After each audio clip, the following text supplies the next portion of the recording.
Share. Sharing is caring. It can be fun. Isn't that sweet? And it reminds me, I'd like to wish you Happy Starvation Day.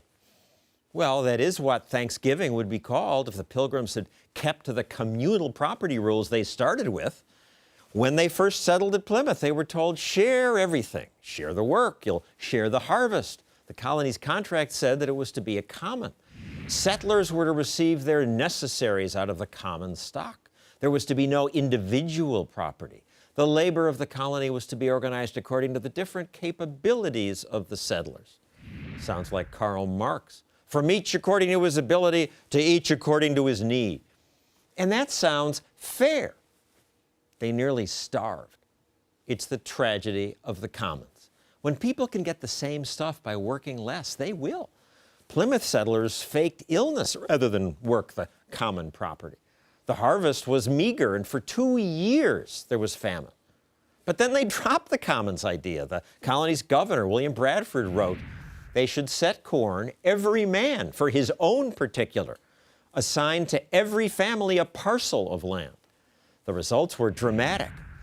This has had very good success. It made all hands very industrious. Much more corn was planted. Instead of famine, plenty. Thanks to private property, they got food. And we have food. Happy Thanksgiving. Be thankful. Now, if only more people realize that it's private property that allows us to have wealth, to create wealth. Some people in the privatized park understood that private ownership does good things. Private ownership or public ownership? Private. Private ownership. I think they run things a lot better than the government does. Yeah, facilities upkeeps are better. Private. Others had to have it explained to them. But you said private was not so good. You got me there. The private managers delivered when government didn't. What private property does, as the Pilgrims discovered, is connect effort to reward. That creates an incentive for people to care much more and protect things. That's what's protected the elephants in Zimbabwe, the buffalo in the West, and these Atlantic salmon. It's what saved the Pilgrims. And then it made America the richest country in the history of the world. If you live in this slum in Egypt and have no deed to your property, you're stuck in poverty. But when you know that your home or your store or whatever you make is safe from confiscation, then you can borrow and take risks and invest. That gives you the power to prosper. And that's the lost lesson of Thanksgiving. So, happy Thanksgiving. Go prosper. Have a nice weekend and good night.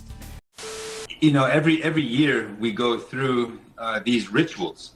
These are rituals. These holidays, these concepts, they're part of our collective cultural mythology. And in America, there is a settler, a European, foreigner, alien, settler cultural mythology. From my eyes, as an indigenous person, we've been here for a lot longer than the settler institutions are telling us or are teaching our children in our schools. So when we hijack the truth and we put in its place something that is more palatable, something that eases our guilty settler conscience, it sets us up for conflict later on, because truth precedes justice and justice precedes peace. So when we look at these holidays, you know, we have Native American Heritage Month.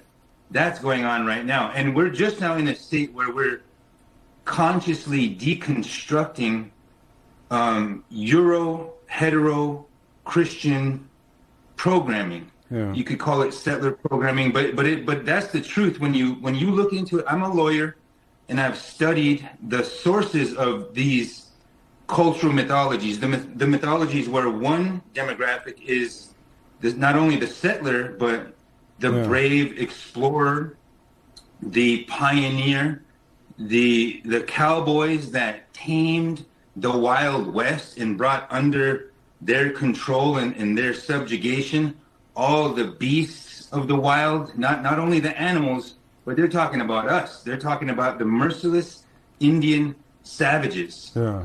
That is in the United States Constitution. So when we talk about the myths of a people, they provide a purpose a meaning and a place to people. Happy Thanksgiving.